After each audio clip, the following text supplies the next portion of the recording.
Alhamdulillah, ahlan wa sahlan Asatid, Ustaz Hamzah, Ustaz Husain.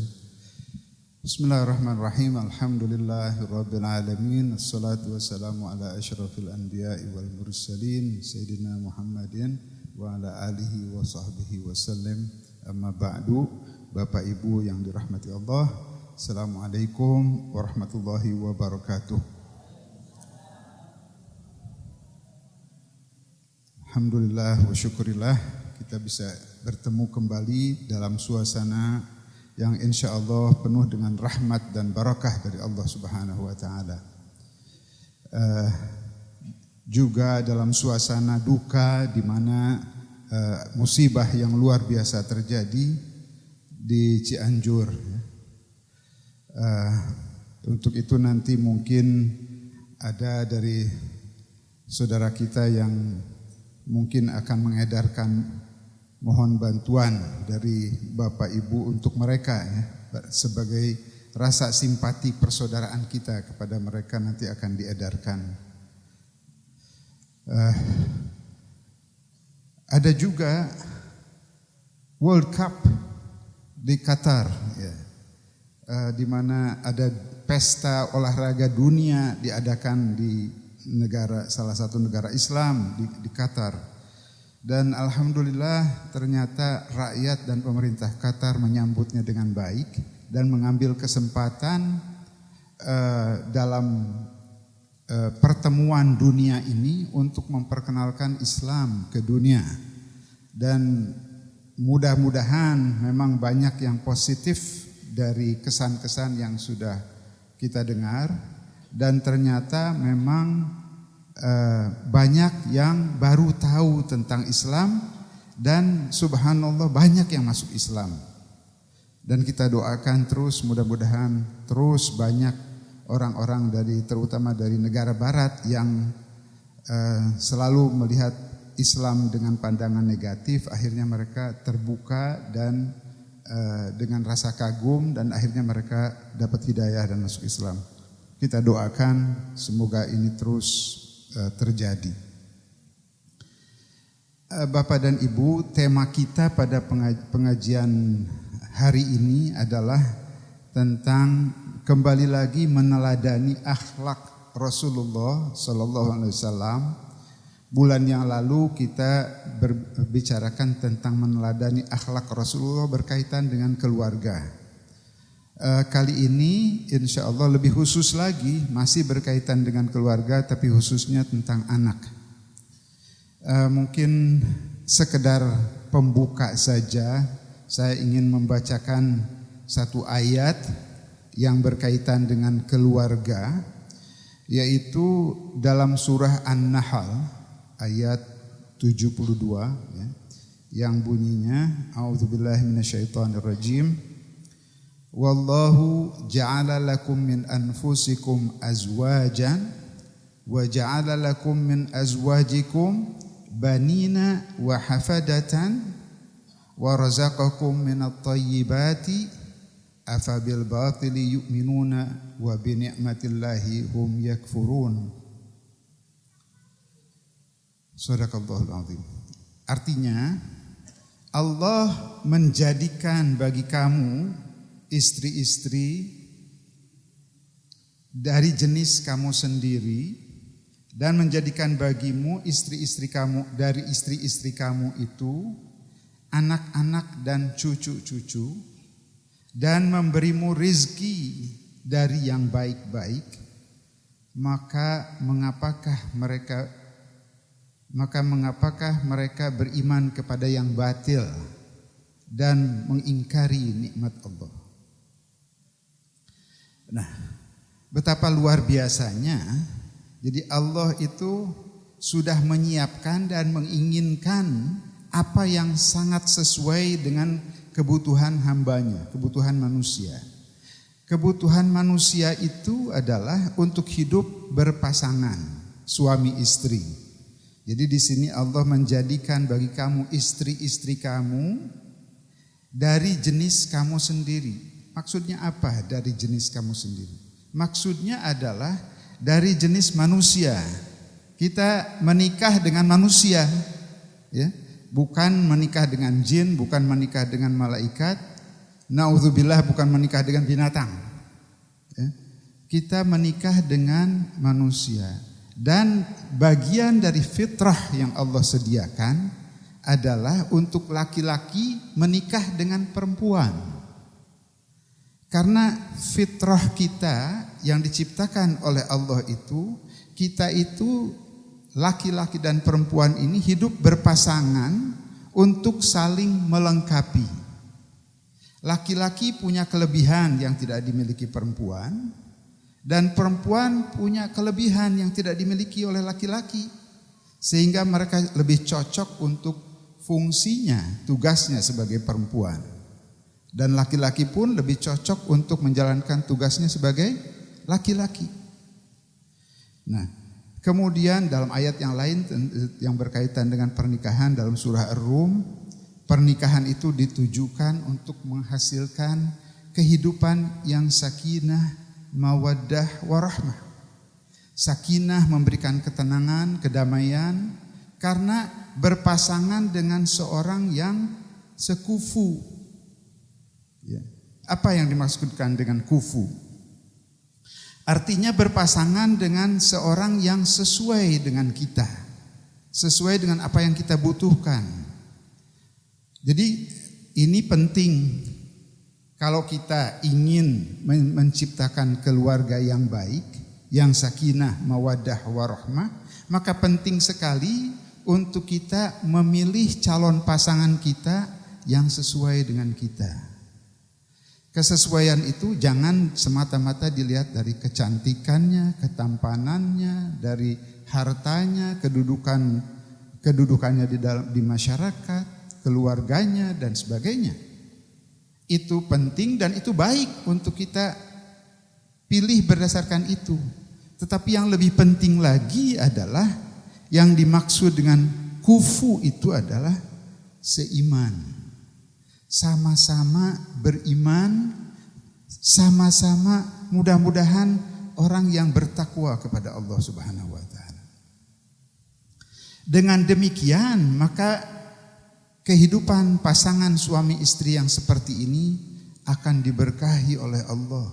Dan Allah lah nantinya yang akan menanamkan rasa sakinah di dalam hati pasangan itu. Dari sakinah itu akan timbul rasa mawaddah yang datang dari fisik tapi juga dari hati. Dengan sakinah dan mawaddah ditambah lagi dengan rahmat dari Allah, maka itulah ciri-ciri tanda-tanda kehidupan keluarga yang berhasil. Kemudian dari keluarga yang indah, sepasang suami istri seiman, hidupnya sakinah, mawaddah, warahmah, dilengkapi lagi oleh Allah Subhanahu wa taala dengan diberikan keturunan, diberikan anak. Dan anak ini yang akan menimbulkan kebahagiaan tambahan. Jadi kita sudah sering melihat bagaimana seorang suami istri yang sayangnya mungkin masih mengharapkan anak. Ya.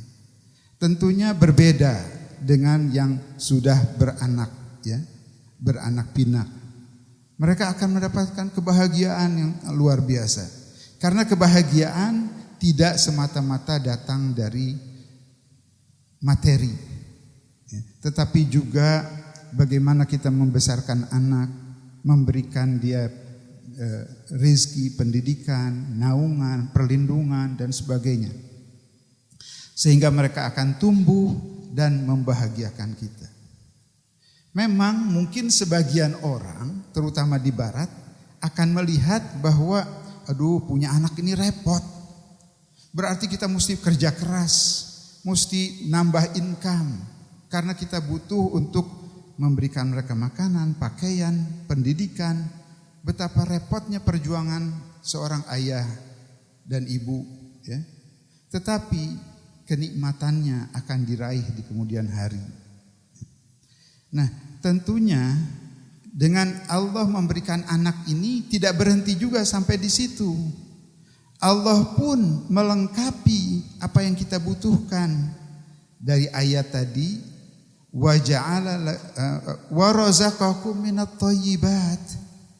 Allah memberikan rizki kepada pasangan itu minat thayyibat, dari yang baik-baik. Jadi apa itu rizki yang baik-baik itu? Rizki yang baik-baik itu terutama kalau dari segi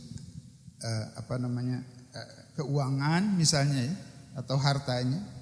Dan yang thayyibat itu adalah tentunya yang halal. Bukan hanya halal tapi baik, thayyib, halalan, thayyiban. Dan at-thayyibat dari Allah bukan hanya berkaitan dengan rizki berupa keuangan saja. Tetapi juga at-thayyibat itu diberikan kepada orang tua, suami istri, untuk memenuhi kebutuhan keluarga dan anak-anaknya, memberikan perlindungan bagi si anak, memberikan pendidikan, melengkapinya dengan fasilitas kesehatan, obat-obatan kalau diperlukan, dengan vitamin dan sebagainya, supaya si anak tumbuh sehat. Kemudian pendidikan agama, itu semua adalah bagian dari at-thayyibat.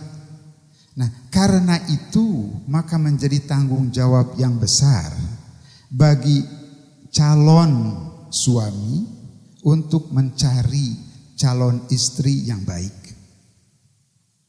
Sehingga dengan pasangan yang baik akan memberikan naungan kepada keluarga yang baik, akan memberikan pendidikan yang baik, mengajarkan si anak tentang agama, bimbingan akhlak, sehingga kemudian hari anak-anak itu akan tumbuh pesat, sehat, jasmaninya, rohaninya, dan dimanapun nanti mereka berada, orang tua tidak akan takut.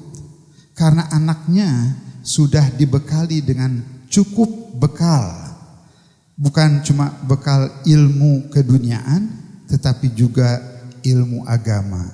Sehingga dimanapun mereka berada, mereka insya Allah akan menjadi orang-orang yang kuat menghadapi rintangan dan bahaya dalam kehidupan ini. Nah, karena itu kita ini juga manusia yang tidak sempurna. Dan sebaik-baiknya suami, jangan terlalu mengharapkan yang impossible dari istrinya. Jangan mengharapkan si istri itu ahli masak, masak dengan penuh untuk 3 kali makan sehari. Udah masak, dia juga harus pinter menjahit. Udah pinter menjahit, dia harus pinter ahli komputer, ahli bahasa, ahli segala macam. Ini satu hal yang tidak realistis. Karena kita penuh dengan kekurangan. Maka sebaik-baik suami adalah yang menerima kekurangan-kekurangan itu. Dan mensyukuri apa yang Allah berikan kepadanya. Karena itu semua adalah amanah. Istri kita adalah amanah. Kemudian bagi istri juga, jangan terlalu mengharapkan dari suami hal-hal yang tidak mungkin bisa diraih, tidak bisa dilengkapi, dicukupkan oleh suami. Jangan jadikan suami itu mesin ATM. Dari kantongnya terus keluar duit. Sebab kalau suami dituntut terus untuk minta lagi yang sesuatu yang dia tidak mampu, tetapi nanti akan dibuatnya untuk dia berusaha. Na'udzubillah, jangan sampai si suami itu bertindak yang di luar bimbingan Allah. Jangan sampai menjadikan si suami menjadi korupsi. Akhirnya suami itu akan membawakan barang-barang yang haram untuk diberikan kepada keluarganya. Dan tentunya ini akan berdampak kepada kebobrokan keluarga, kerusakan akhlak dan moral, sehingga jiwanya menjadi lemah. Maka generasi yang dibangun dengan lingkungan seperti ini akan menjadikan generasi yang rusak, yang rapuh, ya, yang mudah untuk tergoncang. Na'udzubillah min dzalik. Mungkin itu saja sekedar pembuka dari saya. Dan mungkin sedikit saya, karena kita ingin mengambil tema yaitu meneladani Rasulullah dalam hal pendidikan anak, saya ingin sedikit saja memberikan cuplikan tentang bagaimana pendidikan yang simple dari keluarga Nabi yang diajarkan oleh Sayyidina Ali karramallahu wajhahu. Karena tentunya Sayyidina Ali ini dibimbing oleh Rasulullah mulai sejak kecil, sehingga apa yang diajarkan oleh Sayyidina Ali kepada anaknya pun adalah bimbingan Rasulullah. Bahkan anak-anaknya Sayyidina Ali itu disebutnya juga sebagai ibna Rasulullah, anak dari Nabi sendiri.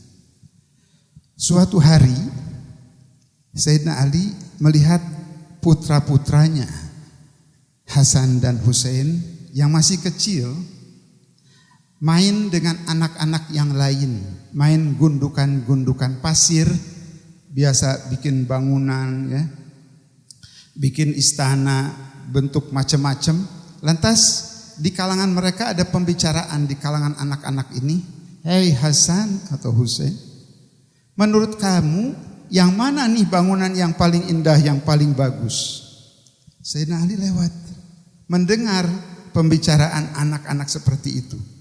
Langsung Sayyidina Ali mengingatkan kepada Al-Hasan dan Al-Husain dengan kata-kata, "Ingat, kamu harus jujur dalam menentukan pilihan kamu yang mana yang paling baik. Kamu harus jujur. Tidak boleh, artinya jangan yang pilihan saya, yang bikinan saya yang paling bagus. Kamu harus katakan yang sebenarnya." Bayangkan, ini pendidikan untuk anak di usia sangat dini sekali. Saya nggak tahu umurnya berapa, kita bisa bayangkan. Mungkin 3, 4 tahun, 5 tahun. Sudah dididik dalam keluarga an-nubuwah itu tentang kejujuran, tentang akhlak. Nah, itulah bagaimana keteladanan dari keluarga Nabi yang kita bisa tiru untuk kita tanamkan dalam keluarga kita sendiri. Demikian dari saya, kurang lebihnya mohon maaf. Billahi taufiq wal hidayah. Wassalamualaikum warahmatullahi wabarakatuh.